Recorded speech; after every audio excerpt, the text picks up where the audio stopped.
Бүгін кешіміздің басы кейіпкері, қадірлі, аяулы, ардақты біздің анамыз. Құралай анамыз бар ма екен? Төбе көрсетіп ортаға көрінсе деп отырмыз. Тамаша. Соны мен шақырайын деп тұрғым. Құралай апамды шақырып жіберсеңіздер. Құралай апа, мен сізді мына туған күн майданына қарай шақырсам.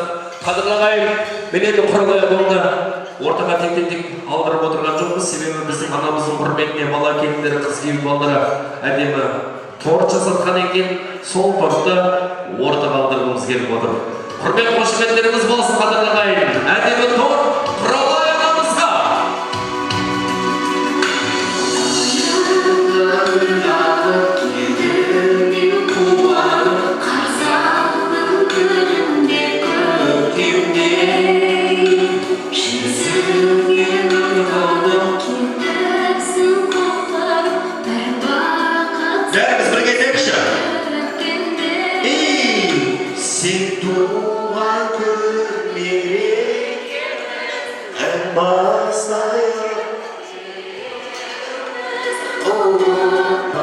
Ал енді соны сөйтшін, аты жөті біз оқсат алмай алып. Бір сылап қойыңыздар ағайын!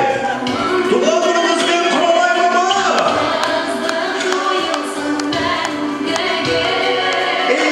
Сен туған күн мерекеміз, ән бастайық келекеміз, ауылда сен құрбан. Рахмет, олай болса, сол анамызға тортты неме дейсіз? Шөбересі ауыз тигізейін деп тұр. Ал шөберенің молынан майжала деген осы шығар. Өзі қолымен шетінен ал. Бұл біздің Құралай анамыздың шөбересі. Салфет деген.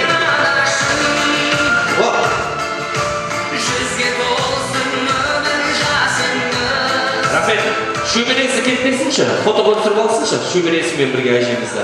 Бұл қадірлі ағайын мына ұрпақ сабақтастығы, тарих, мына батырға алып та анадан туған десем, осы шөбереміз өзі қолымен ұсынып жатыр. Қазақта тілектің төресі шөберенің молынан майжала дейді. Құралай анамыз болмаса, осының біреуіне болмасы. Сондықтан да ұрпағымызбен апа мың жасаңыз дегіміз келіп отыр. Туған күніңіз құтты болсын, махаббат. Торт кете берсеңіздер бұлар. Құралай апа, орныңызға шақырамыз, сөйлетіңіз. Алдыңызда екінші ыстық асымыздар ыстық асалып тағам алып отырыңыздар. Көкешке алдыңызда шайгіне чай ішеміз. Чай қазақтың моторы. Баяғыда бір атамыздан айтылды ғой. Кемпір ыстық па, шай ыстық па деп. Сөйтсе жаңа атамыз айтады ғой, тебетсе екеуі де ыстық деп жатады. Сол айтпақшы теп шай ішіп отырыңыздар, бұл қазақтың моторы шай. Мен енді ортаға тағы да кереметтілік кезек берейін. Мана енді үлкендер ауылы тілеген жолдап жатса, енді жас делегацияға кезек береміз. Тағы да нағашылар, бірақ нағашылардың жас буынын ортаға шақырайын деп тұрмыз. Ортамызға Сегізбай мен Дина бастаған, Сембі мен Зоя қоштаған, Нұртай мен Сағила, Ерден мен Ағиланы ортаға шақырайық. Нұрлан мен Марал, Амантай, Ерлан Жанна, Алмекен Егінбай, Гүлназ, Манарбек, Айболат Жадыра, Сәндібек Алмагүлді ортаға шақырамыз. Сайлан мен Руслана, Нұрлыбек Альбина, жиендеріміз Мұрадым, Забырханым, Зубарзат, Арман пен Самал қайда. Нағашылар, жиендер!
келдіңіздер, құрметті нағашылар жиынды делегациясы.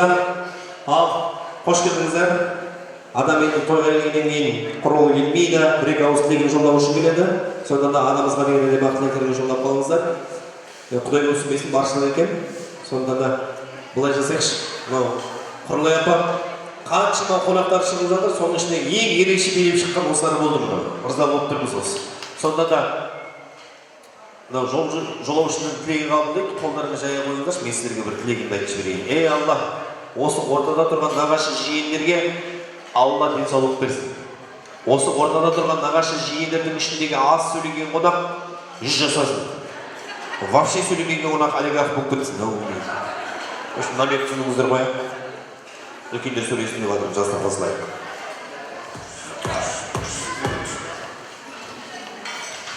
Ассалаумағалейкум, тойшы қауым. Бүгін мына мерейтой. Менің жеңгем Құралай мерейтойың құтты болсын. Денің сау болсын. Денсаулық болса бәрі де болады. Енді қайнағым көрмеген қазақта сен көріп жатсың ғой, көре бер. Алла тағаланың берген жасын жасай бер. Және жүзділік деп жатыр ғой, одан да көп жаса. Денің сау болса бәрі де болады. Мына ағай туманға қосып шақырып жатқандарына көп рахмет. Мынандай кең дастархан жайған ұл қыздарыма, күйеу балаларыма бәріне де ризамыз. Өте жақсы. Мынандай үлкен зәулім асханада жасап жатыр екенсіңдер. Мына билікші болғанда мына керемет жайлы. Артындағы бірге деп жатыр. Енді денің сау болсын. Мына жақсы белгілер айтып жатыр ғой, зәулімдеріне қосылып. Көп уақытын түсетін олайын, енді денсаулық, амандық болсын. Бала шағам немерелердің бәрін қызығын көрейік. Құрметті қауым, бүгін бәрімізде Құралай жеңгемнің 75 жасына келіп жатырмыз. Құралай жеңгемнің 75 жасына құтты болсын, деніңіз сау болсын. Енді бір мезгіл айтып кетейін Құралай жеңгемнің жақсылығын. Бәріңізге білесіздер қандай екенін. Мен де айтып кетейін. Баяғы коммунизм уақытын естеріңізге алдыңызшы. Баяғыда той істесе Құралай жүреді. Той болсын, келінін алып келсін, қыз ұзатсын, Құралай жеңге жүреді ғой. Сонда тойда баяғыда мынандай зәулім зал жоқ қой. Бәрін жеңгеміз деген кетіп, палатка жинап, палатка құрап. Сосын сонда деген той жасайды. Той жасағанда деген палатка жыртық-жыртық. Кісілер деген бір-бір таяқ алып отырады. Ана су ағып келеді, сол таяқпен тұртып қалады. Ары қарай ағып кетіп, екіншісі тағы тұртып қалады. Солай сөйтіп те той жасағанбыз. Қазір Құдайға шүкір, мынандай залда зәулім той жасағансыз. Деніңіз сау болсын, жақсылық болсын үйлеріңізде. Тек қана сізге жақсылық тілеймін. Балдарыңыздың, қыздарыңыздың, немерелеріңіздің бәріңіз қызығын көріңіз, ортасында аппақ болып отыра беріңіз. Сізді жақсы көреміз.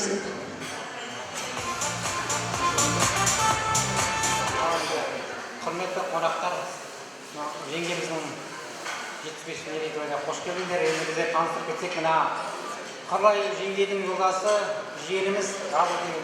Соның біздер нағашылар боламыз. Мына папамыз бастаған сөздер. Енді жеңгем ағамыз деген қызықсыз көріңіз.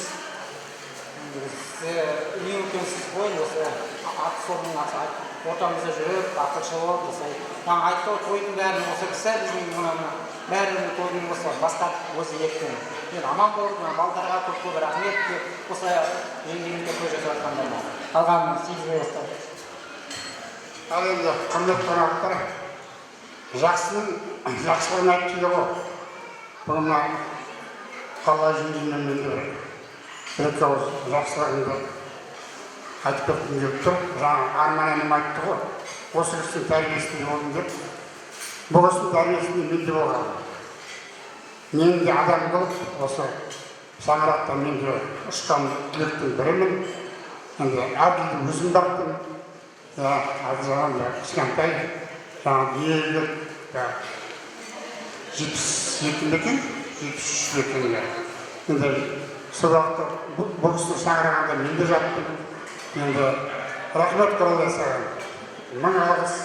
Енді сіздің енді жақсылығыңыз бізге дегенде тәуба. Енді сізді жақсы көреміз. Осылай енді мына балдарының қыз күйеулердің арасында аман-есен отыра бер. Ау жолықтан ол немере шөберелерінің қызығын көріп, енді алда уақытта тек қана тойға қуанышқа келейіксің шаңыраққа. Жасың құтты болсын тағы да, жасыңа жас қосыла берсін. Мен күйеуім енді жаңа айтып отырмын енді, киіз жылы 49-шы мектептің жаушы болып кетші. Бұрын жас күнімізде ұрысатын деп адам бол деп. Енді адам болып әрмәді дегенде маған бір сынымда деп. Ақыр сынысын алдым мені. Енді қазір күйеу дейді, тоқ нағашы дейді. Әйтеуір рақатқа батыр жүр. Жеңеше рахмет саған. Қуаныш той қаласын. Рахмет. Балдарға рахмет.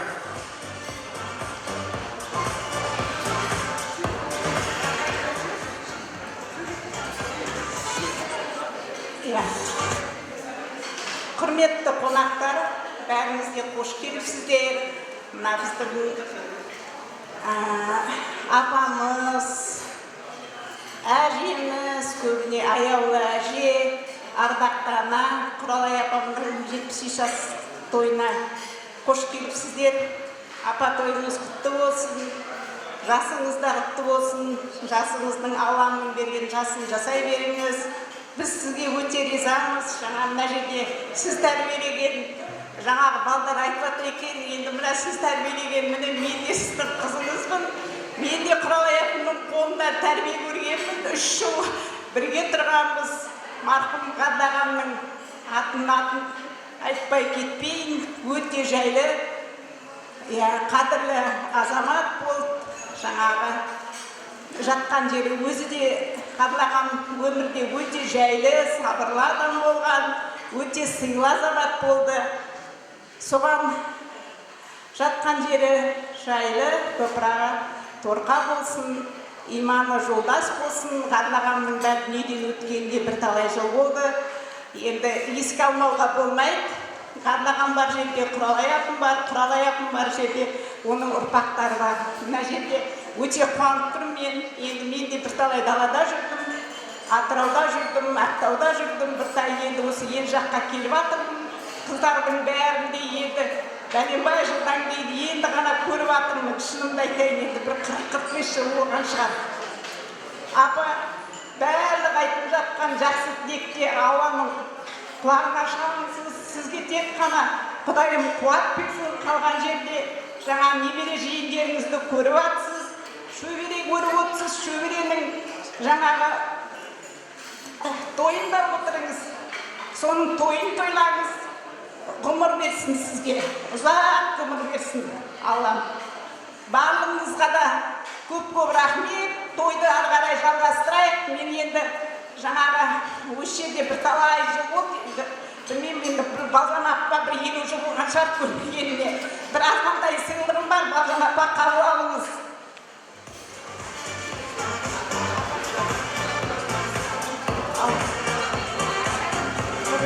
Құралай дегенде өміріңіздің жасыңыз құтты болсын, деніңіз сау болсын. Немере жиендердің қызын көріп, осылардың ортасында бәйтерек болып отыра беріңіз. Бәрі айтқандай, нақтағандай, бәрімізге де осы ақылыңызды айтып, тәрбиелеп бізді. Болды өзіңіз, аяған жоқсыз. Енді қалған жерде осы айтып отыр ғой, жүз жасаңыз, жүзге беріңіз. Отыра беріңіз осы халықтың алдында. Ойнап күліп тек. Балдарыңыз аман болсын бәрі. Қош келдік тойшығауым. Құралай апа, бүгінгі мерейлі 75 жасыңыз құтты болсын. Сізге зор денсаулық тілеймін. Сізге бәрі жарасады. Жақсы көрші, үлгілі отбасы болдыңыз. Ағам екеуміз ағам көрмеген қызықты көріп жатсыз, ары қарай көре беріңіз. 80-ге келіңіз, 90-ға келіңіз, 100-ге 120. Алланың берген жасын жасап, алтын әже, алтын ана, алтын жолдас болдыңыз. Сізге қолдарыңызға келін болып түскелі, мен сізді жақсы білемін.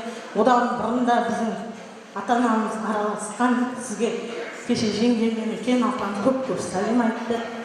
Құттықта деп. Иә, келші, қарап жеңге. Ол қызыңыздың тек қызығын көріп, ұрпағыңыздың жақсылығын көріп, жалғасын таба беріңіз. Шөберені мектепке алып барыңыз. Сондай жақсылық тілеймін сізге. Басын деймін сізге. Сіздің өзіңізде қолыңыздан шыққан тамақтарыңыз қандай тәтті. Көжеңіз, білесіз ғой, сіздің көжеңізді барып ішетін ұмытпаймын. Баршаңызға жақсылық тілеймін. Отбасыларыңызға амандық тілеймін. Немере, сіздерге шөбере көріп, осындай тек той көруге жассын деймін. Үлкендері аман болыңыздар. Енді Саягүл, Әділ, баршаңызға маманың құтты болсын, осы кісінің жасын берсін. Тәрбиелі отбасыларға білеміз ғой, сіздер құттаймыздан дейді, нұртас. Енді ғұмырлы болыңыз апа, ұзағыз.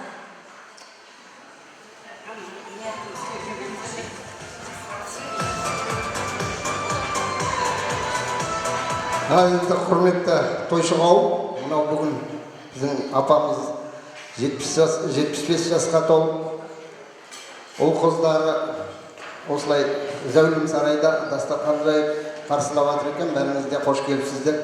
Енді апа, жасыңыз құтты болсын. Алланың берген жасын жасап, немере жиендердің шөберенің қызығын көріп жүре беріңіз. Ең бірінші тілейтін денсаулық, әдемі қартая біліңіз.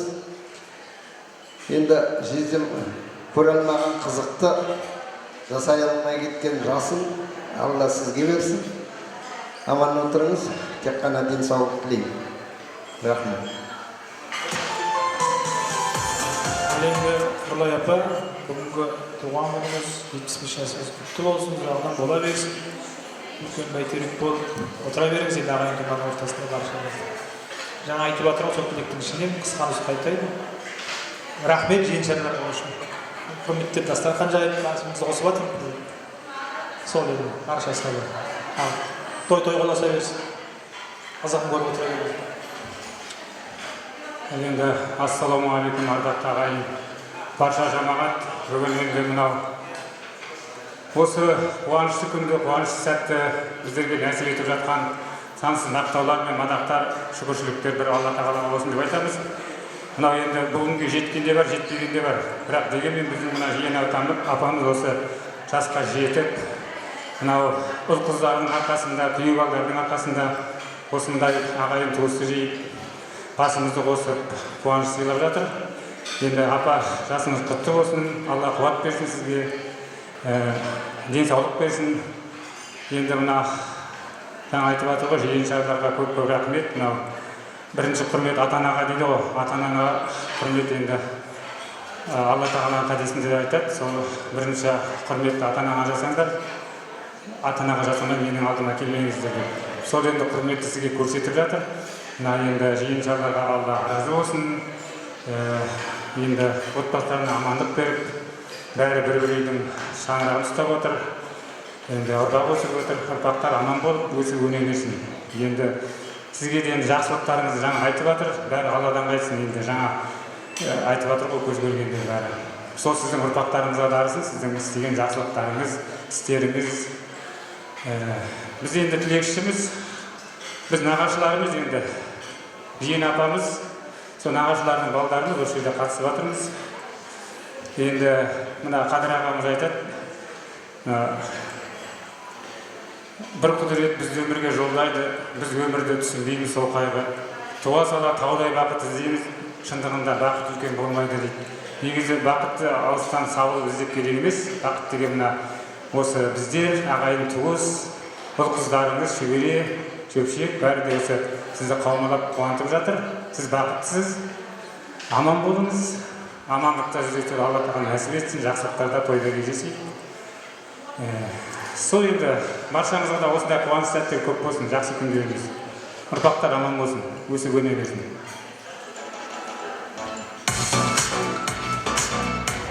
Ал, қысқа нұсқадан. Ассалаумағалейкум тойшы қауым.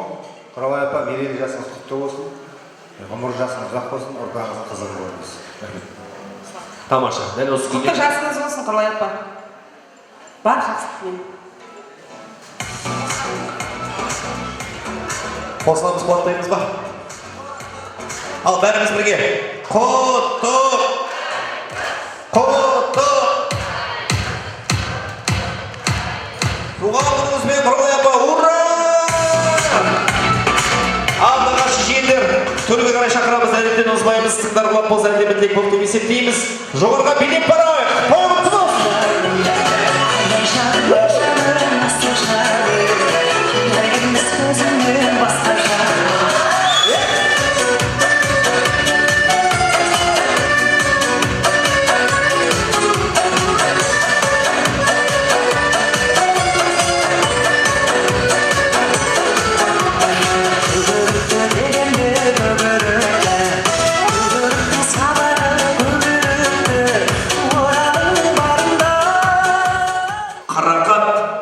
немереміздің биіне кезек беретін боламыз. Қарақат қыздарыңыз алдарыңызда.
Қарақат қыздарыңыз, қошемет құрметтеріңіз болсын.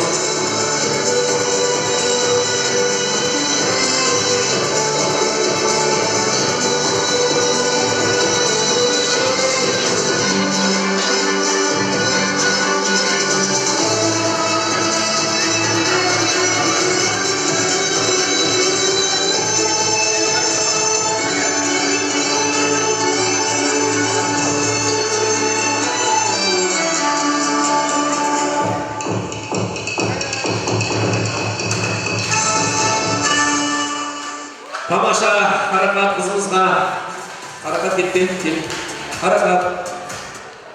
Қарақат естікті сейт ұсталатқан жоқ сияқты Қарақат өшсін. Ал, Алла разы болсын, Қарақатқа деп бір қонақшыларыңызға көп рахмет. Қарақатымыз шақырайық, кел Қарақат. Не қылың бұрындыңыз сүйсінмен бастың. Көп рахмет қолдауларыңызға, қошеметтеріңізге. Алла бізге де жүріс болсын. Шақалап қошемет құрметтеріңіз болсын Қарақатымызға. Мынау ақшаға жақын осыға берейінші болсын.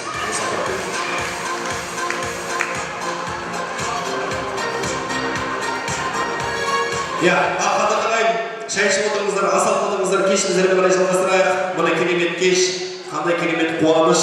Бүгін өздеріңізге белгілі біздің осы бала келіндеріміз, қыз күйеуалдарымыз анамызға үлкен құрмет көрсетіп, осындай жақсылық, керемет мерекелік кеш ұйымдастырып жатыр. Фотоға түсіріп алыңыздар. Бүгін кештің басты жұлдызы. Құралай ағамыз бақытты болсын деп қошып отырып қойыңыздар. Тойымыздарды қарай жалғастырайық. Мен енді ортаға сіздер рұқсат етсеңіздер, осы Құралай апамның 5 бірдей ұрпақ дүниеге алып келді деп жатыр ғой. 2 ұл, 3 қыз. Сол 5-еуін ортаға шақырсам келе қойсаңыздар. Құралай апамның 2 баласы мен 3 қызы келсінші ортаға. 2 баласы қайда? Нұртас ағамыз қайда? Әділ.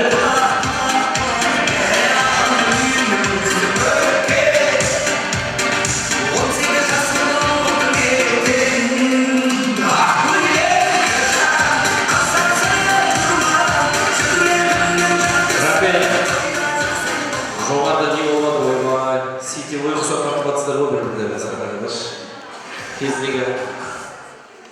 Кездегі 90-80 жылдардағы красавицаңыздар ғой енді. Кездегі ешкімге қол жетпеген қыздар айтып жатыр, естіп жатсыздар ма? ешкімнің қол жетпеген арман болғаныңыздар мына бүгінде күшті арба деп айтшы болса тұрады. Так, бірінші Нұртас да? Әділ да? Сіз Әділ да? Жеңген бар ма? Жоқ. Әділ ағамызға шапалақ ұрып қойыңыз, Әділ. Стоп. Саягүл. Дархан. Дархан мен Саягүл бақытты болсын деп қойыңыздар. Құрманай, шапалақ ұрып қойыңыздар. Жайдар мен Аяша бақытты болсын. Стоп. Нұртас Гүлбаршын. Гүлбаршын құрылысы. Так, енді сіздерге тек шақырып тұрған жоғым, бесеуіңізге тапсырма былай болады. Осы қонақтардың қарасаң, өздеріңіз танитын, жақсы білетін, болады осы. Сырттан қарасаң, күшті қызған отбасына, семейге пара. Каждыйыңыз бір-бір отбасына шақырып беріңіздер, бір-бір отбасына, каждыйыңыз ойнап тұрыңыздар. Жоқ, тоймайды, микрофонмен айта қойсың ғой, бірінші әділ бастайды. Кім шақырасың? Жастар жағынан да шақыруға болады. Өзіңізге ұнайтын болады, өзі. Екеуі күшті, сен бірге жүретін. Кім? Үміт әнмен?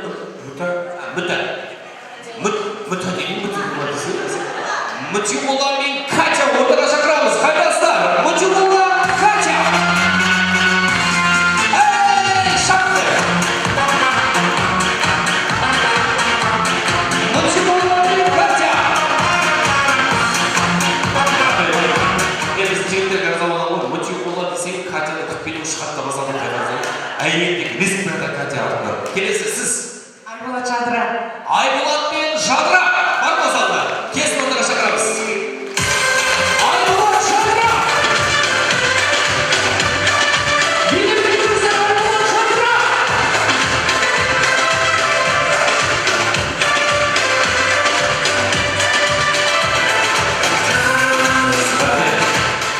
Бұда кесіншеге Жадыра бір түші жүреді. Әге кесіп жүреді. Келесі. Ардақ Мереке. Ардақ пен Мереке! Ардақ Мереке!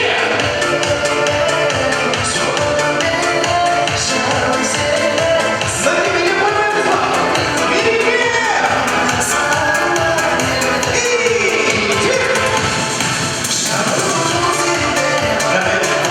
Келесі? Намина апа, Қазбек аға. Қазбек аға, Намина апа!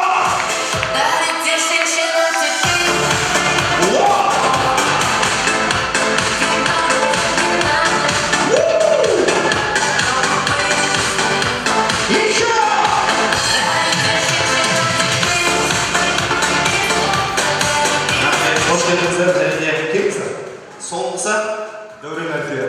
Дәурен мен Әлфия. Қайдасыздар?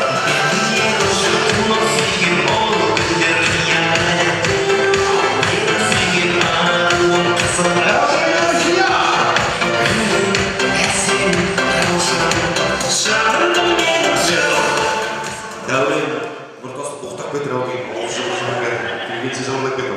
Так, біздің қыздар, жігіттер болды, отыра берсеңіздер болады, запасқа скоро рахмет, жақындарыңыздар ортаға қарай. Бүгін енді Құралай маманың туған күні. Сондықтан да бүгін әйел адамдарды дәріптейміз, қыздарымызды дәріптейміз. Сондықтан да қыздар осы жерде қалыңыздар, еркектер кеттік. Жігіттер келіңіздер.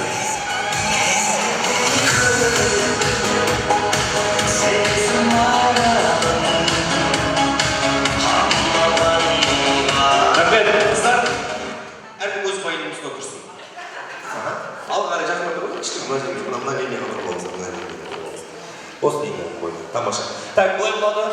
Қыздар сөйлемейміз, билемейміз. Жігіттер сөйлемейміз, билемейміз. Қыздар, күйеулеріңіз жайында сұрақ болады. Қандай сұрақ қоямыз? Я немесе жоқ деп айтуға болмайды. Я десеңіз, шағаттайсыз. Я дегеніңіз, яғни шағаттағаныңыз. Жоқ болса, шағаттамаңыз болды. Түсіне қоямыз өзіміз. Сөйлеуге болмайды. Жігіттер сіздерге бір ғана өтініш, сіздерге көруге болмайды. Бетіңе батырай барып кім мойындайды? Артқанап тұрасыздар. Кругом. Қыздар, честно айтамыз, иә? Көрмесіңдер. Ата көріп тұр ғой ма? Кетті ма? Все, атырып қойдық. Айтыда бәрі көреді, ешкім қозғалып тұрған жоқ, біздер қозғалып білдіреміз кешен. Қыздар, кімнің күйеуі романтик? Солар аттасын. Қасқа ешкім романтик емес қой. Кімнің күйеуі тамақты мошын шет, қопарат ішкен кезде? тұтқын айтты ғой. Омырат. Кімнің күйеуі иногда үйде тамақ пісіреді? Молодец. Кімнің күйеуі ұйықтап жатқан кезде қорылдайды? Кімнің күйеуі 100 грамм ішеді? Кімнің күйеуі ішкенде де мощный ішеді, көтереді? Молодец.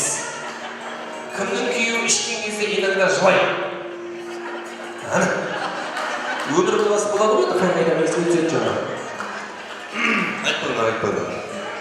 Кімнің күйеуі жаным, мен қазір келемін, сол айтқан уақытында келеді үйге. Кімнің күйеуі керісінше, жаным, мен қазір келемін деп өмір айтқан уақытында келмейді үйге. Мына екеуге таза еркегі. Байқалатсыздар ма? Тамаша. Кімнің күйеуі әйеліне қарағанда машинасын көбірек жақсы көреді? Біз ертең сондаймыз ба? Тапқан тайған машинасын сала береміз.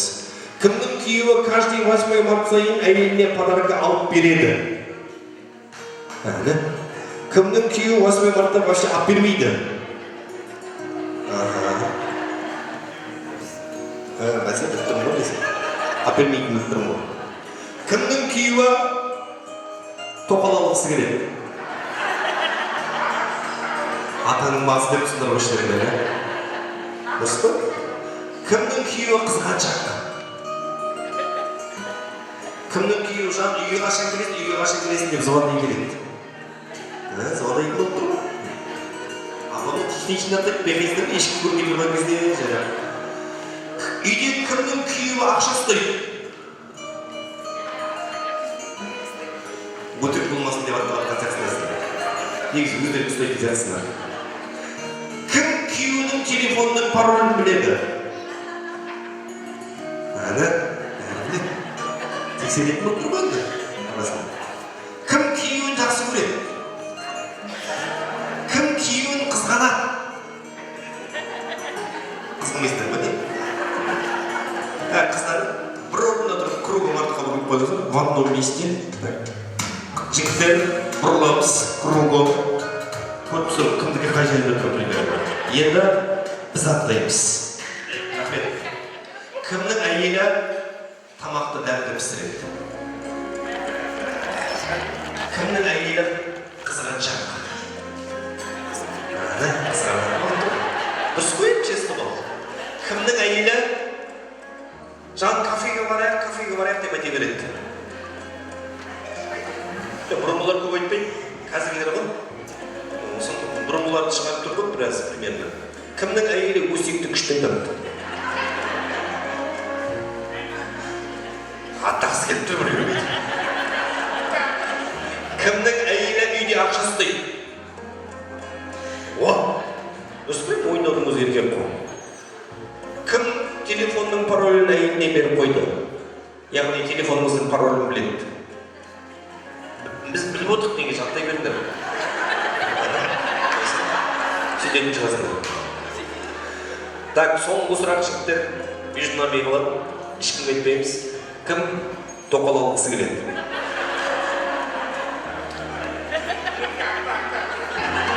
Басын тырнақ қояды біреу. Деп тұр ғой. Соңғы арнақты. Кім тоқал алғысы келеді? Кім әйелін жақсы көреді? Кім әйелін қызғанады? Кім 8 март сайын әйеліне подарка алып береді? Кім әйелін қатты жақсы көреді, соларды жүгіріп барып әйелін құшақтап алсын.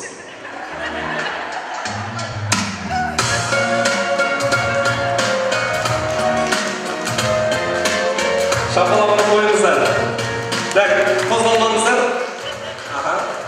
Әркім сол өзінің тұрған үстінде тұрсын. Бірінші орын кімдікі деп ойлайсыздар?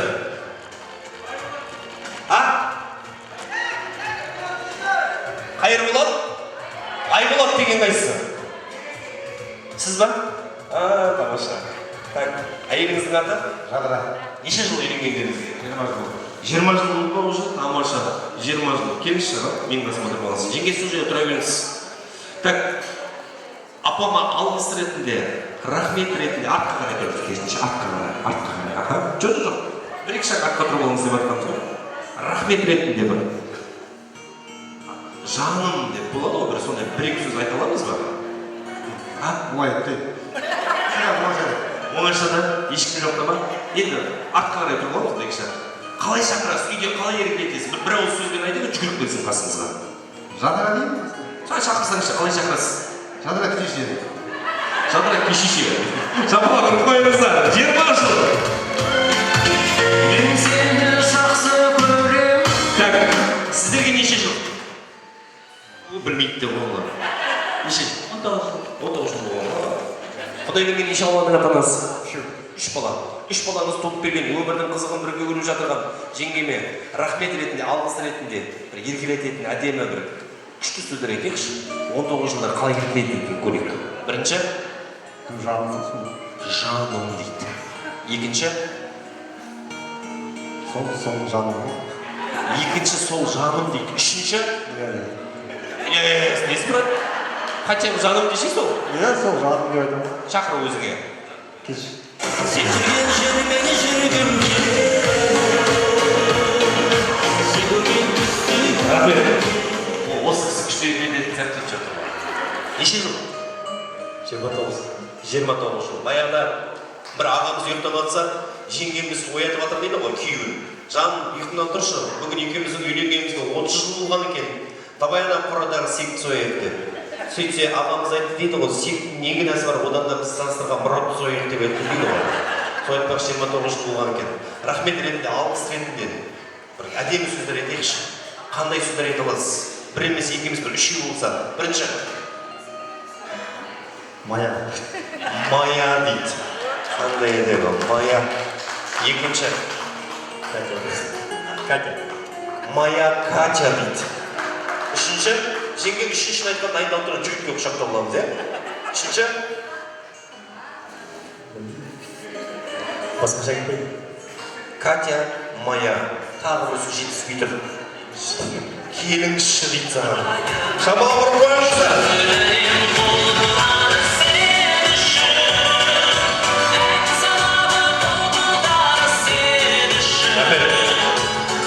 Ол кісі көп қиналуға болмайды, боқтап жіберуі мүмкін бұл кісі. Неше жыл? Точно бір түбін ортасында боқтап шыққанымды. Басқа кісі табылды ма деп айтма деп ойлап қаттым. Кісі тоқып тұрған үшін мен алып шыққан істеді де. Неше жыл? Өзің телепат екенсің ғой, бәрін біледі екенсің. 19 жыл болды үйленді. Осы алла болса, августте 20 жыл болады, 19 жыл өскен. Құттықтап қойыңыздар, бұйырса аттарыңыздан естіп келе жатыр, кейінгі ұрпақ. Құдай берген неше болады неге әкеп берді жеңге? 4 ұл, 1 қыз. Міне 5 баласын неге әкеп берген, пожалуйста. Сон рахмет ретінде, алғыс ретінде бір әдемі сөздер айтайықшы. Бірінші. Көп баланың анасы, жан-жарым, әлпөгім мен. Рахмет саған. Балалар қойыңыздар, міне пожалуйста, әлпөгім. Рахмет саған деп отыр.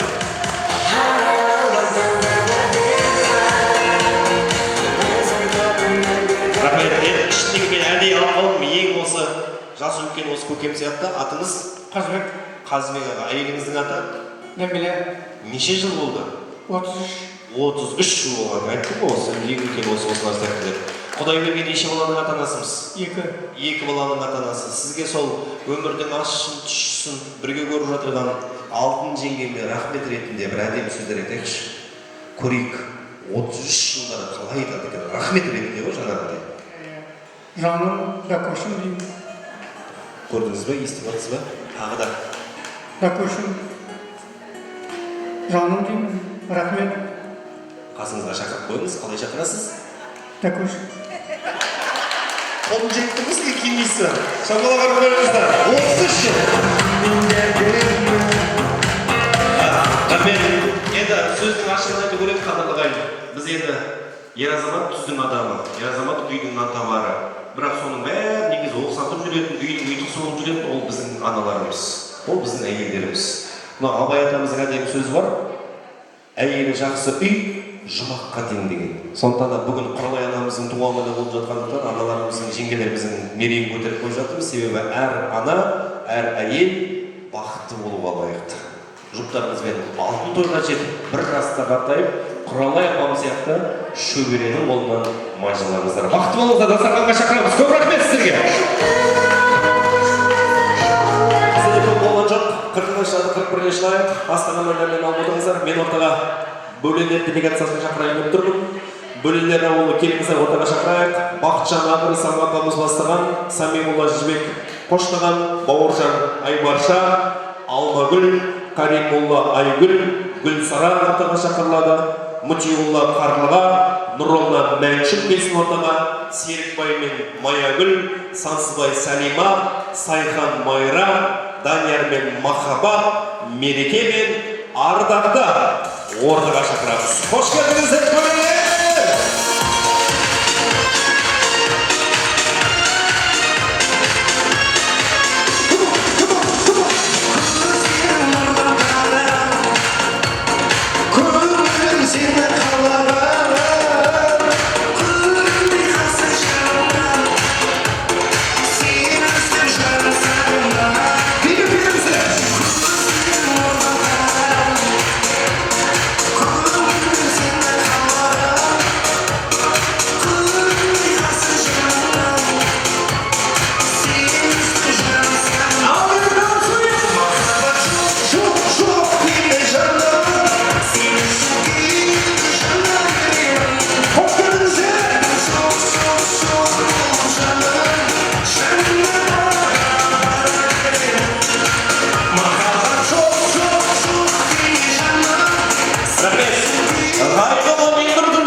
Бөлелер ауылына келіп жатырмыз.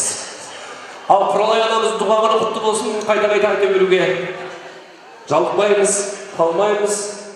Ал сол керемет кештің ең құрметті қонақтары өздеріңізсіздер.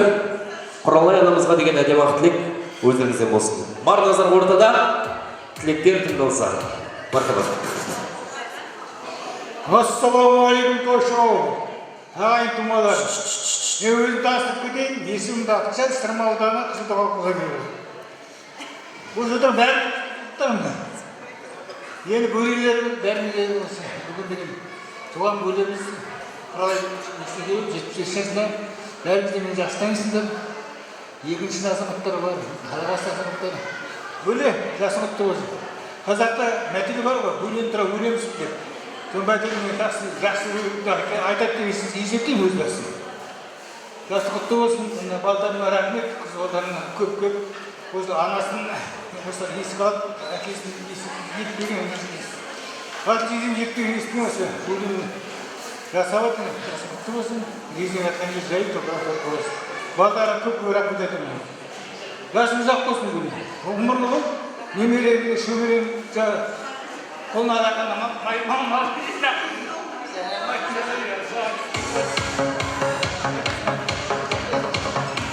Апа, жасы құтты болсын. Жастарыңызға шыға беріңіз, өте жақсы өтіп жатыр. Осы құрметке қандай да жақсы сөздер айтып жатыр, соған бәріне лайықтысыз. Енді қалған жерде жамандық көрмеңіз, осылай жарқырап ортамызда жүре беріңіз. Сізді өте жақсы көреміз.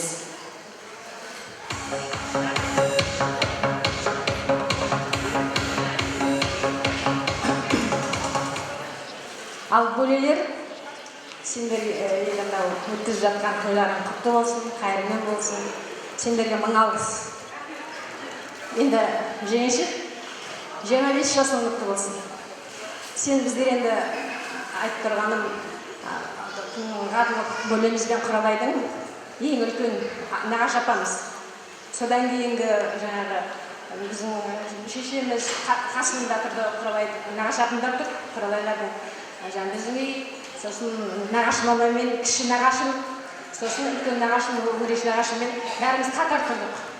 Сол енді ең үлкен ғадылық бөлемізде үйленіп, жаңағы Құралай бізге тәтәйпа болып түсті. Енді аны үйде де 10 бала, мұны үйде де 10 бала, мұнда да 10 баласы, нағашы апаның баласы, нағашының баласы деген жоқ, бәрі қайны сіңлі болып, Құралай бәрімізге тәтәйпа болды. жаңағы бөлімізден кейінгі не жоқ енді хәлдер жоқ, бірақ біздің бәріміз ешқашан жаңағы сөйлеп кетті ғой нағашы жеңге деп жатыр, біздер де жеңге деп сол біздерге тәтай апа супер тәтай апа болды. Соның ішінде қыздардан үлкен мен болған, мен өте жақын болдым Құралайға, өте екеуміз бір-бірімізге өте жақын болдық. Сондықтан біз барлығымыз да сені өте жақсы көреміз. Қазір де сол қайда жүрсіңдер, сағынып жүреміз. Енді қазір өмірдің несі ғой, күнде көре алмаймыз. Дегенмен сол сені өте жақсы көреміз бәріміз. Сол біздерге сол төртеу бесеу бір апамыз жаңа екінші отделениеде тұрды, сол бесеудің барлығының қандай бір тойы болмасын, мероприятиесі болсын. Жаңа нағашы мамамыз директорда Құралай зам болды. Нағашы мамамыз өткеннен кейін Құралай директор болды. Соның барлығын атқарып, барлық той топырларда осы біздің жеңгеміз сол қолынан да келеді, аузынан да келеді, бәрін істеді. Біздер өте ризамыз. Супер келін, супер жеңге болды біздерге. Енді жасың сол біздерге сен неше рет болсаң да 25-тесің, денің сау болсын. Тек жаңағы ұрпағың көріп жатырмыз, қызығын көріп жатсың, интернеттен бәрін көріп отырмыз, сен керемет қылып бағып отырып, қайда жүрсің деп көріп отырып, жаңағы ақ жол тілеп отырамыз саған. Сол балдарға рахмет, енді сол қызықтарыңды көре бер ары қарай да. Немеренің, баланың, шөберенің қызығын көріп жатсың, ары қарай да шөпшек көріп, сол бақытты әже, ана болып, жасай бер, Алланың берген жасын. Біз саған бәріміз жақсылықты тілеп отырамыз деп. Енді күйеу анам келе алған жоқ, себебін білесің, сәлем айтып жатыр. Ол да сені жақсы көреді, өйткені қыз жеңгесі болып апарып бердің ғой өзің. Сондықтан барлығын есіне түсіріп айтып жатыр. Көп-көп рахмет айтып жатыр, дені сау болсын деп. Сол жасың тағы да құтты болсын. Біз сені өте-өте жақсы көреміз.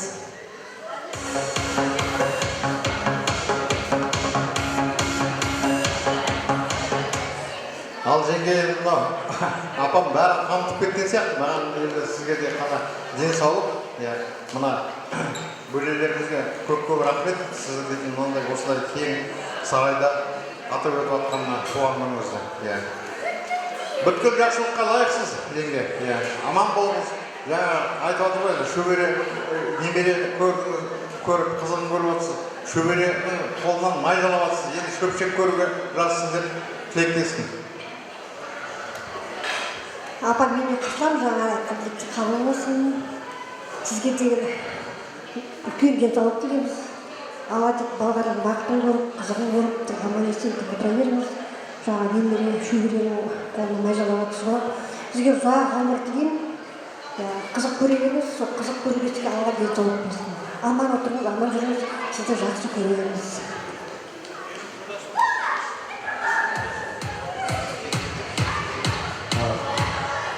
Қайырлы күн. Бүгін бөлім балалары, қыздары, анасының той жасап береді екен. Өте ризамыз. Мамаларының балаларының басы жақ болсын. Денің сау болсын олардың. Осылай орталарында бәйтерек болып отыра берсін. Құралай сағында енді жақсы жұмыс тілеймін, денсаулық тілеймін. Аман болыңыз. Мальчик күліп отыр. Алман жеткізілген деп айтты.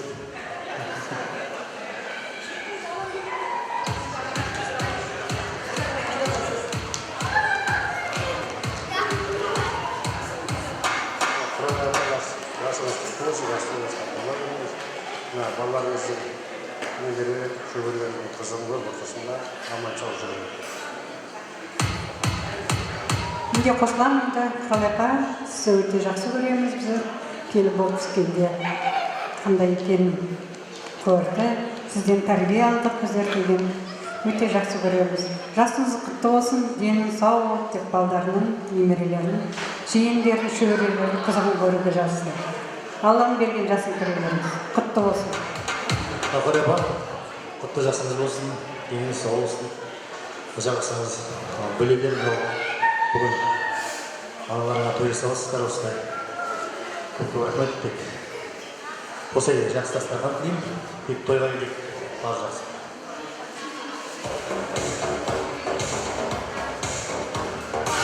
Құралай апа, құтты жасыңыз болсын, деніңіз сау болсын, ол қыздарыңыздың немере жиен, шөберелерінің қызығын атауға жүре беріңіз, сіз жақсы көреміз. Аман болыңыз.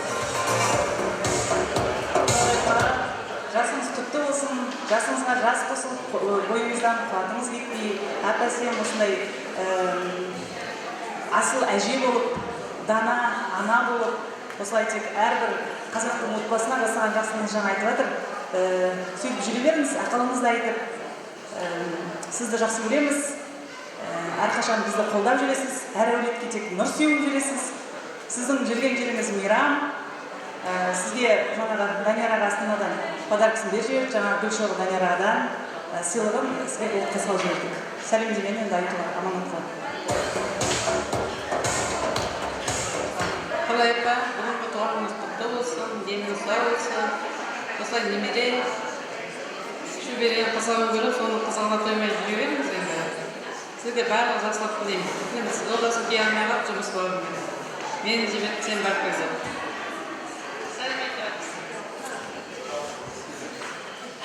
Қалай апа, туғаныңыз құтты болсын, 100 жасаңыз, тек қана бар жақсылық тілеймін. Ол қыз немере жиен, шөберен қызығын көріп отамызда жүре беріңіз. Аман болыңыз.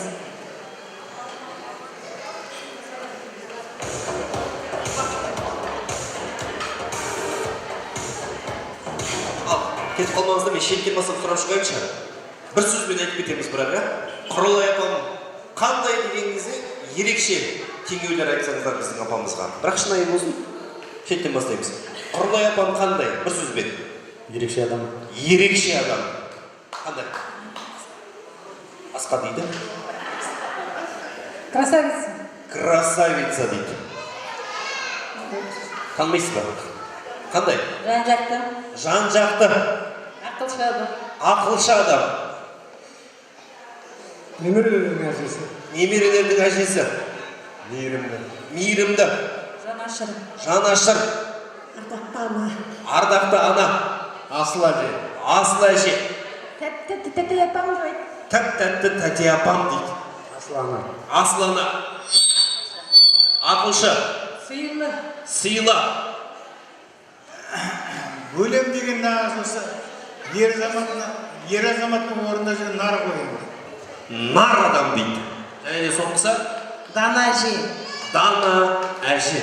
Мен енді бір ерекше 3 тілекті теңеу айтқанға сыйлық беріп өтті. Бірінші, тәп-тәтті жеңгем деген кісіге бір сыйлық берейікші. Ерекше теңеу сияқты, сосын келесі сыйлықты бере қойыңыз. Өзі күшті тапты. Ерекше адам деген кісіге берейікші. Ерекше адам дегенде қандай ерекше тілек. Және де үшінші сыйлық бере қойыңызшы. Үшінші, ең керемет әке орнына әке болып жүрген, ана орнына ана болып жүрген нар азаматша деген ағамызға сыйлық береміз. Апамыз. Көп рахмет бөлімдері. Төрге қарай шақырамыз. Жүріңіздер фото суреткесі болайық өздеріңізбен. Көп рахмет сіздерге.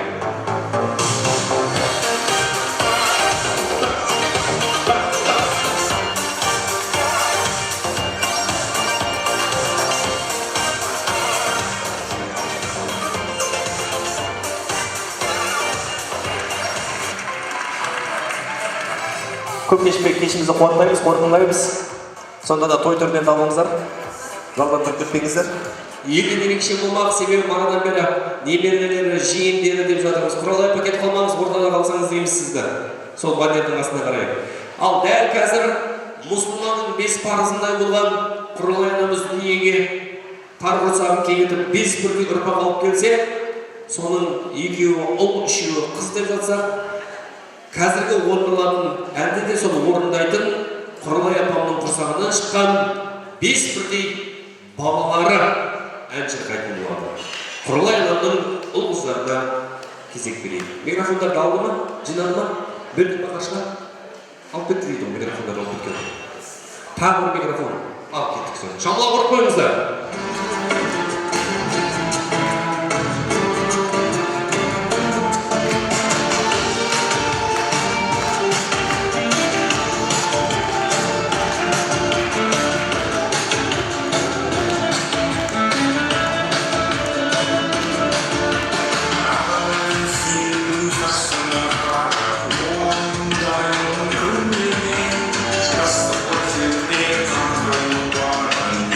City.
Қадырлағайын, біз бірдей ұрпақтың анамызға деген тілегі, қошемет көрсетіп қойыңыздан ду бол шапалақтарыңыз.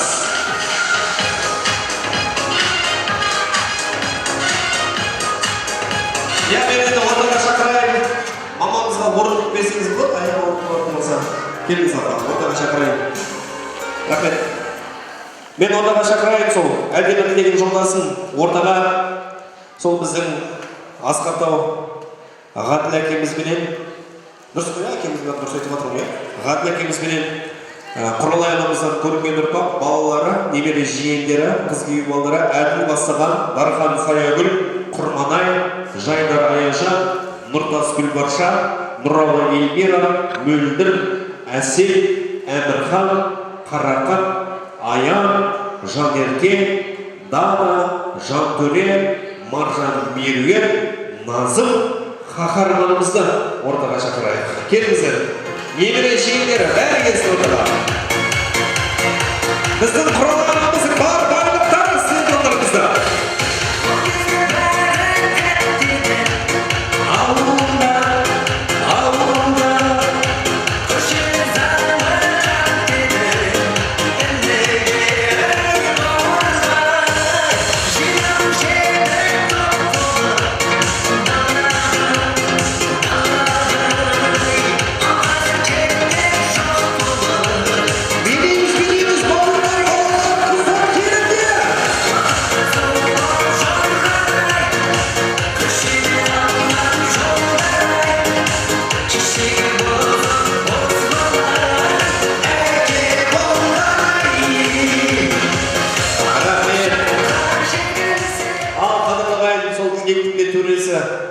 Қазір болмақ, себебі ең ерекшелік осы Құралай анамның балаларының тілегін орын шығар деп есептейміз.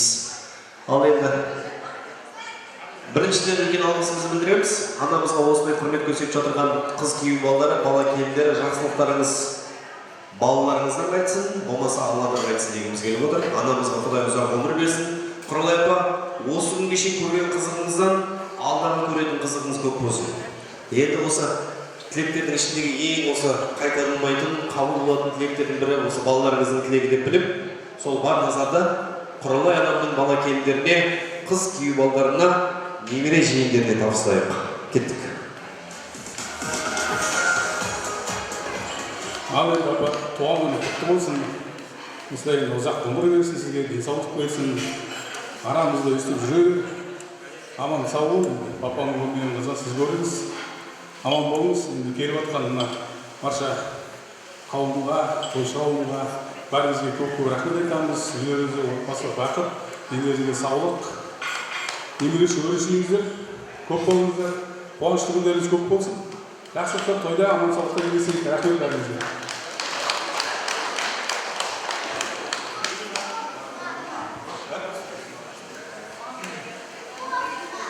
Құрметті қонақтар, қош келдіңіздер. Бүгінгі отырысымызға, жиынға мамамыздың, анашымыздың туған күні деп алтын аттарыңыз бөліп келіп жатсыздар. Көп рахмет. Мама, енді туған күнің құтты болсын. Жастан жасқа тола бер. Осылай арамызда жарқырап жүре бер. Немере шөберелердің ортасында. Барлығыңызға көп рахмет. Осындай той тойлауға жазсын бәрімізге. Отбасыларыңызға бақыт, шаттық болсын. Тек қуанышты күндегі жолға берейік. Құрметті тойшы қауым, бүгін анамыздың мерейлі 75 жасында құрметті қонақ болып келгендеріңізге барлығыңызға көп рахмет. Тек үйлеріңізде той қуаныш болсын. Барлығыңызды осы тойда көргенімізге қуаныштымыз. Апа, енді 75 жасыңыз құтты болсын. Жасыңызға жас қосылсын. Алланың берген жасын жасаңыз, көріп айтсыз, көрете беріңіз. Сіздің осындай қуанышыңға қонақтарыңыз келіп жатыр. Көп рахмет барлығына да енді. Осылай тек немере шөбере қызығына тоймай жүре беріңіз. Денсаулық берсін сізге. Енді барлық жақсылық тілеймін өмірдегі. Аман болыңыз, ауырмаңыз, денсаулық берсін сізге. Көп рахмет тойшы қауым. Тек тойда келесей осы апымның енді келесі 80 жасын тойлауға жазсын. Барлығыңызға да көп рахмет. Ал енді құрметті қонақтар, барлығыңызға қош келдіңіздер. Көп рахмет, осылай уақыттарыңызды бөліп, біздің қуанышымызға келіп жатсыздар, ортақтасып жатсыздар, көтеріп жатсыздар.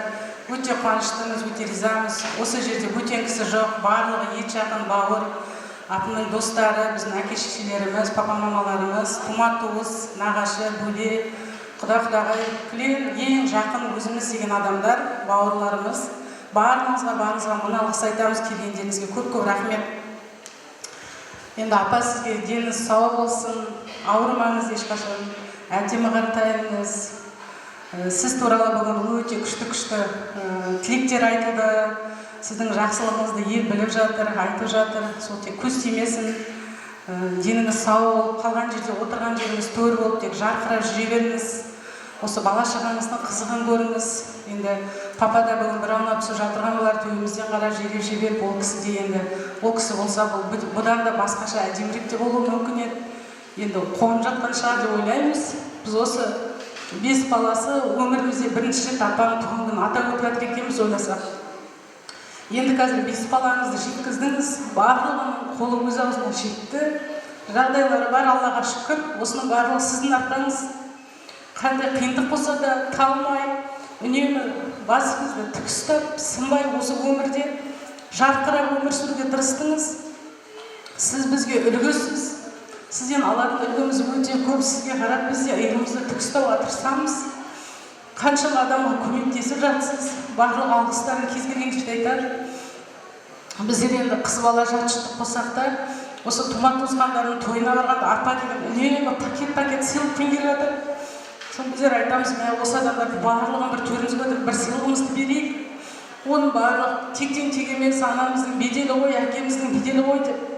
Барлықтарыңызға рахмет айтамын, әкем мен шешемді құрметтеп, сыйлап, үнемі төбелеріңізге шығарып жатырсыздар. Мың алғыс білдіремін, Алладан қайтсын.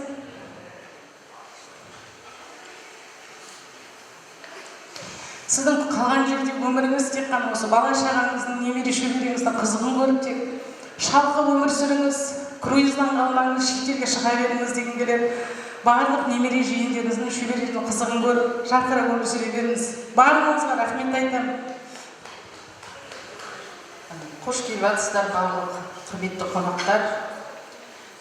Келгендеріңізге көп рахмет, осылай қолдап, біздің қуанышымызбен бөлісіп жатқаныңызға, сіздер де жанұяларыңызда той болсын, осылай бала-шағаларыңыздың қызығын көріңіздер. Бар жақсылық тілеймін. Апа, енді сізді мерейтойыңызбен құттықтаймын. Деніңізге саулық тілеймін. Балаларыңыздың, немере шөберелеріңіздің ортасында үлкен бәйтерек болып отыра беріңіз. Айтып отырмыз, сіз біздің ақылшымызсыз, қай уақытта да барлық жаңағы айтқан тілектер барлығы Алланың құлағына шалып қабыл болсын. Ауырмаңыз бастысы. Қасымнан қалмай круизде жүре берейік. Қалған жерде тек той болсын, жақсылық болсын сізде, қуаныш болсын, еш қайғырмаңыз, жыламаңыз, бәрі жақсы болады. Ал енді мамам бүгінгі мейлі жасыңыз құтты болсын, деніңіз сау болсын, жастарыңызға тола беріңіз. Жүз жасаңыз, немерелеріңіздің, жиендеріңіздің қызығын көріп, арамызда әже болып ақылыңызды айтып отыра беріңіз. Тойшыға бәріңізге көп рахмет. Көтеріп жатқандарыңызға, осындай сіздерден сыйларыңызды той бола берсін. Құрметті қонақтар, барыңызға көп рахмет. Бүгін шақырылған уақытта анамыздың туған күніне алтын уақыттарыңызды бөліп келгендеріңізге бас иеміз. Көп рахмет, көтеріп жатсыздар тойды. Апа, жасыңыз мерейлі құтты болсын, деніңіз сау болсын, осылай ұл қыздарыңыздың арасында жарқырап отыра беріңіз, немере жиен шөберелердің ортасында. Сіздің ақылыңыз, сіздің осылай отырғаныңыз бізге, біздің тату болып жүргеніміз, 5 баланың бәрі сіздің арқаңыз. Нетем ғой, ойлаймын ғой, өзім де 5 баланың ата-анасымыз, атын көрген бала тәрбиесіндегі барлық ауыртпалығын жақсы сезінемін. Сізге көп рахмет.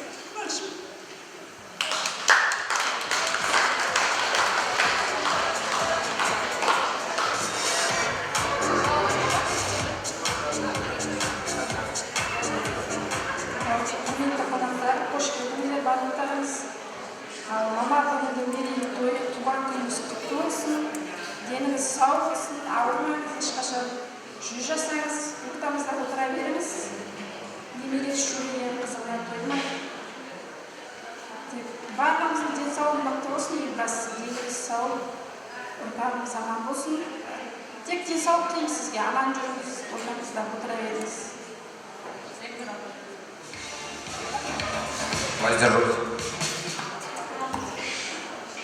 Ана, туған құтты болсын, жастан жасқа тола беріп, осылай арамызда отыра беріп, ешқашан қартаймай.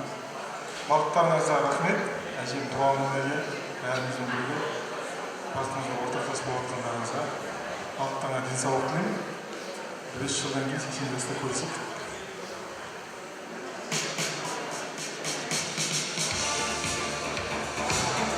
Әже туған күніңіз құтты болсын, жастан жасқа тола беріңіз, сізге бақыт, денсаулық тілейміз. Немерелеріңіздің, шөбереңіздің қызығын көріп, ортамызда жүре беріңіз. Әжелік туған күніңізбен, ғұмыр жасыңыз ұзақ болсын, 100 жасаңыз біз өте қатты жақсы көреміз. Сіз біз үшін ең керемет жансыз. Әже туған күні. Әжелік туған күніңіз құтты болсын, жастан жасқа тола беріңіз, ешқашан ауырмаңыз, осылай ортамызда жүре беріңіз. Туған күніңізбен. Әже туған күніңізбен ұзақ өмір сүріңіз, жастан жасқа тола беріңіз, бақытты болыңыз, ауырмаңыз, ұзақ өмір сүріңіз. Әже туған күніңіз құтты болсын, жасқа тола беріңіз, денсаулығыңыз жақсы, мықты болсын, ауырмаңыз. Біз сені жақсы көреміз, ойыңды ма?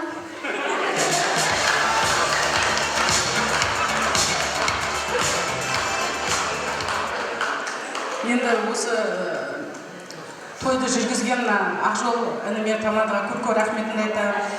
Видеоға түсіріп жатырған мобилограф, музыкант ініме және осы тойхананың барлық жұмысшыларына, әкімшілігіне алғысымызды білдіреміз. Енді сонымен қатар той жаңағы туған күн сыйлықсыз болмайды дейді. Енді осы барлық 5 балаңыздың атынан осы бүгінгі әдемі кеш сізге арналады және сонымен қатар сізге бриллиант набор ұсынғымыз келеді.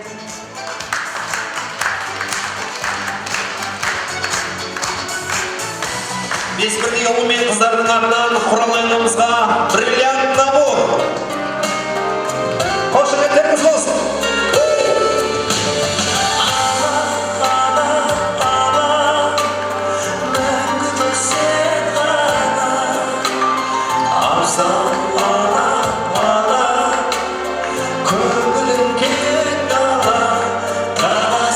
Солай тағай беріңіз, осылай, әдем болып, бұл ойынке көріңіз.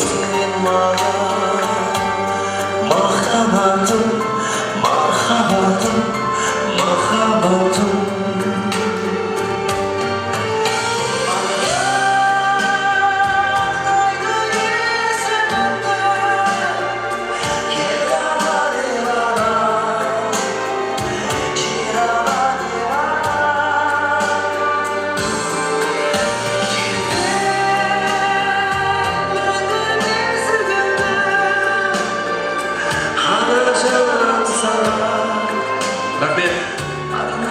Апа, өзіңіз тозбаңыз, әлі ғұмыр жасыңыз ұзақ болсын. Осындай тек алтын, бриллиант, алмаздар тозып жүре беріңіз. Тамаша. Құралай апамызды ортаға шақырайық, балалар мен немерелердің ортасына қарай келіңіз. Енді осы жерде мен байқап отырсам, бәріміз тілегіміз айтып, тек сол Құралай апамыздың өзі ғана тілек айтпаған екен. Кештің басында да Әділ ағамыз бастап берген болатын баласы, сондықтан мен осы Құралай апамның өзіне микрофонды сізге ұсынғым келіп отыр. Құралай апа келіңіз, ортаға шақырамыз. Алтын наборыңыз, бриллиант наборыңыз құтты болсын. Рахмет. Ал ортаға назар қадірлі ағайын, сол бүгінгі кеш Құралай анамыздың құрметіне жолданып жатса, Құралай анамыздың өзінен де бір ауыз тілегін тыңдайық. Осы кеш ұйымдастырып жатырған бала келіндеріне, қыз күйеу балаларына, алыстан жақыннан келген ағайынға әдемі тілегін жолдасын. Құралай апа, туған күніңіз тағы да құтты болсын. Қайта айта беруге біз де талмаймыз. Ғұмыр жасыңыз ұзақ болсын, Алла қаласа ұл-қыздарыңыз 80 жас мерейтойыңызды тойласын. 90-ға жетіңіз, 90-нан тоқтамай 100-ге жетуге Алла нәсіп етсін сізге. Анашым, жаңада айтып жатырмыз ғой енді. Ана деген есімде, мама деген есімде қаншама сезім жатыр, қаншама махаббат жатыр. Мама, сен бұзғынға алаңдама. Әрқашан жүрегімде бағандара. Періште кейіпмен сол баяғы сәби болып жүрмін әлі саған ғана. Балам деп еркелетсең күш табармын. Өйткені анасына құштар әркім. Өйткені шыранада жатқанымда ана сенің жүрегіңнен ұстағанмын дейді. Мен ойлаймын, осы 5 бірдей бала шағасы осы ең бақытты азамат-азаматшалар шығар деп. Жаңа айтады, адам баласына бақытты болу Алланың ұлы іс емес, тек қана бақытты сәттер ғана болады дейді. Мен ойлаймын, осы ұл-қыздар үшін бүгін бір бақытты сәттердің бірі деп. Енді бәріміз де осы өмірге қонақпыз. Кейінгі ертең бір 30 жылдан кейін, 40 жылдан кейін бұны да бір тарих қылып айтып отырамыз. Аллаға шүкір деп қояйық. Құтты болсын. Ал микрофонды сіздің өзіңізге ұсынайын. Қошемет құрметтеріңіз болсын құралайнамызға.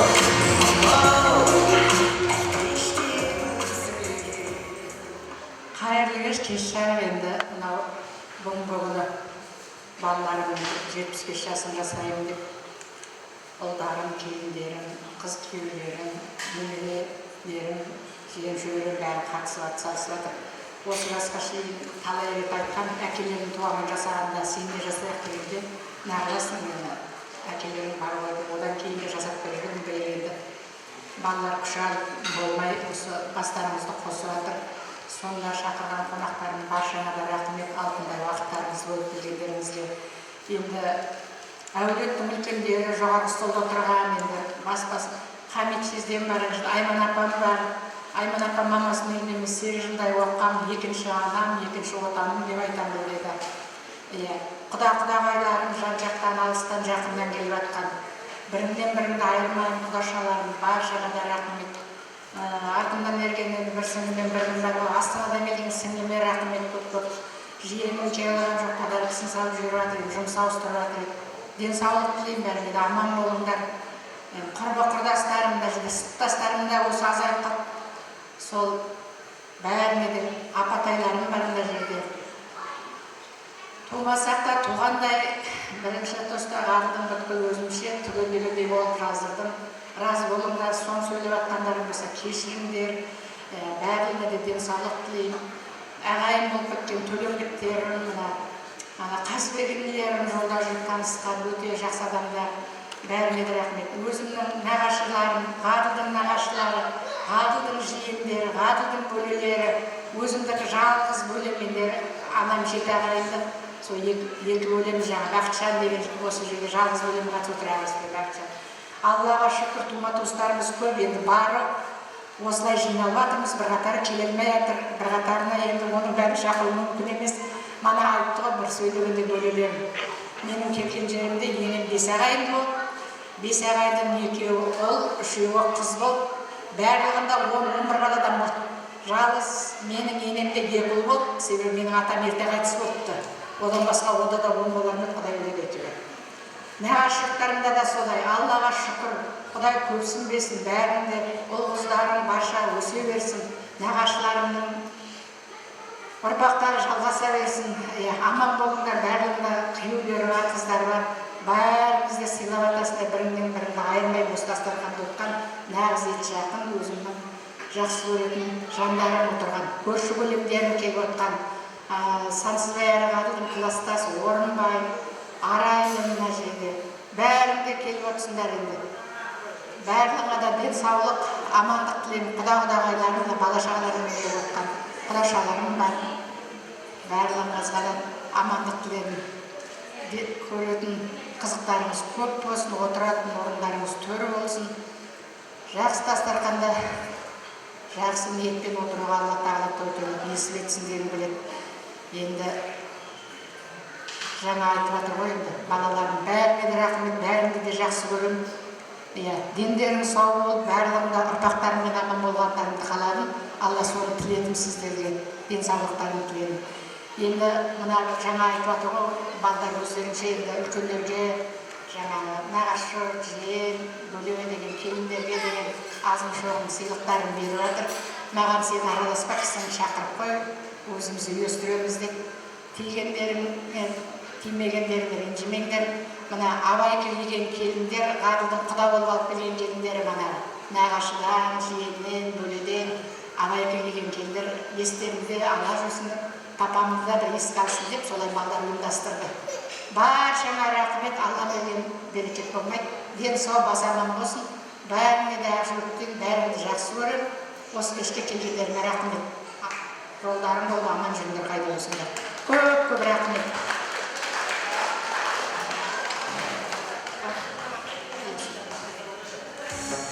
Ал енді мен осы кештің соңында маған бір керемет сыйлық берген болатын. Осы тойды көтерген бір ең ерекше қонаққа берерсің тамада өзің деп, мен соны осы тойдың басынан көтеріп жүрген Сенбі есімді ағама беріп келіп отыр осы бір сыйлықты. Бар ма Сенбі ағам? Қайдасыз?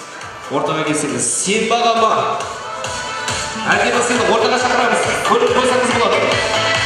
Сенбі мен Зия.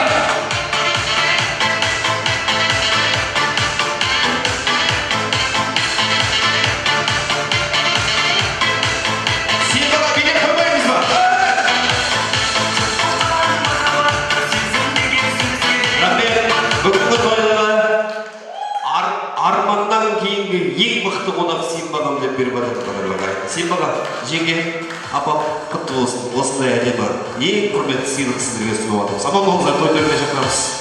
Келіңіз, мама, фотосуретке түсіп алайық, өзіміз болып түсіп алайықшы. Бұл кімге? Бұл біздің арманға! Арман! Стоп! Жоғарға фото қойып келіңіздер. Семейный фото, өзіміздің фото. Ал ортаға Арман шақырамыз. Арман, студию, пожалуйста!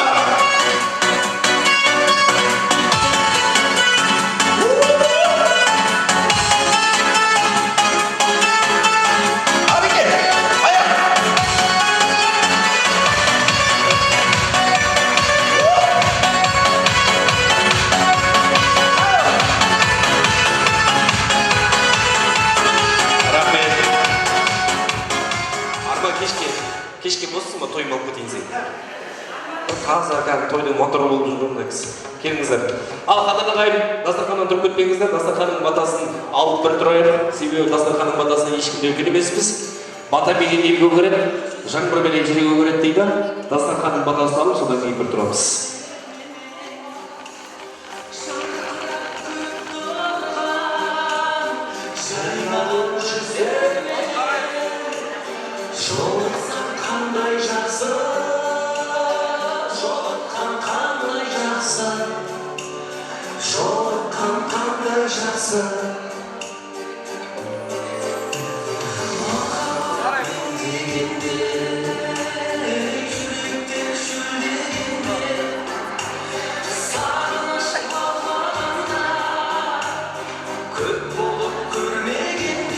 Апам группаға жіберіп жатыр, бірге түсіп отыр.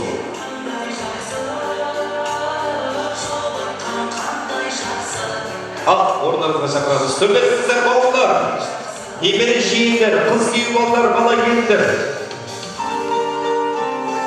Құрылайыныз сөйлеміз. Ал, қадірлі ағайын, аш жеткен болса, шай жеткен болса, дастарханның батасын алайық. Бисмиллахир-рахманир-рахим, мұсылман халқы қол жайыңыздар. Ей Алла, еліміз аман, жұртымыз тыныш болсын. Дастарханнан нан, ауылымыздан ән келмесін. Ел аман, жұрт тыныш болсын. Илахи аумин деп бата беретін кісі керек маған. Ал кімге береміз? Құлылар ауылында берейік деп жатыр. Өзіміз берші береміз. Бата берші. Ал бисмилля мұсылман халқы қол жайыңыз.